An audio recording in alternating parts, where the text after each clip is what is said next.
And a breaking news anchor, Megan Mitchell, an arrest has now been made in that missing tamarin monkeys case from the Dallas Zoo. Sources tell WFAA that Davion Dwight Irvin was arrested yesterday afternoon right near the Dallas World Aquarium, and that's where police say he was actually checking out the mesh enclosures there. And so this morning, we know he is being charged with animal cruelty, and we are now joined by WFAA senior crime and justice reporter Rebecca Lopez. Rebecca, good morning to you. Do we know what led police to the suspect here?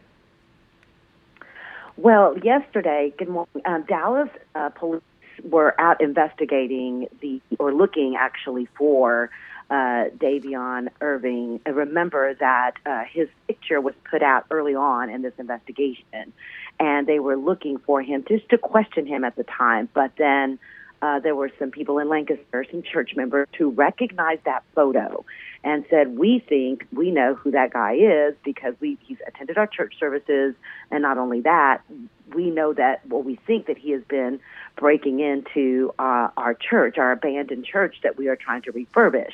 So they said, you might want to go look for those monkeys there, because they had gone before. They'd called police before because they'd been break-ins at their church, and they had found small animals and birds and things like that. So they said, you might want to go look. Dallas police found the monkeys in there. Of course, we had that video of the monkeys being found. And then, so as they were investigating all that yesterday, they got a call saying, we think that he's been here at the Dallas Aquarium. We spotted him. This is what he's wearing, and we think it's the guy. So they went over there, they found him, and they arrested him. And I want to pull this out here, too. Is there a possible connection we know of between those other cases that we've seen at the zoo in the last few weeks?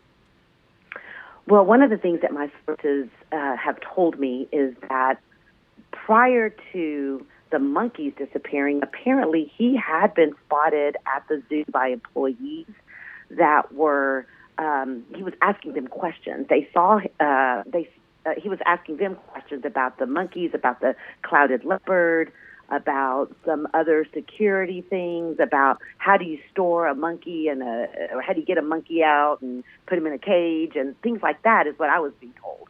And so they said that based on some of those bizarre questions, they had alerted police that this person who wasn't supposed to be in certain areas of the zoo, apparently they'd spotted him going into some secured areas that were not open to the public. Based on that, they'd called the police and said, we don't know who this guy is, but he was asking these bizarre questions. So police are looking into the possibility that he is linked to those other cases. And my sources believe that he is definitely linked to the other incidents at the zoo, starting with the clouded monkey and then the vulture being stabbed or the vulture dying, and then some missing items from the zoo. All right, WFAA senior crime reporter Rebecca Lopez there. Rebecca, thank you. Appreciate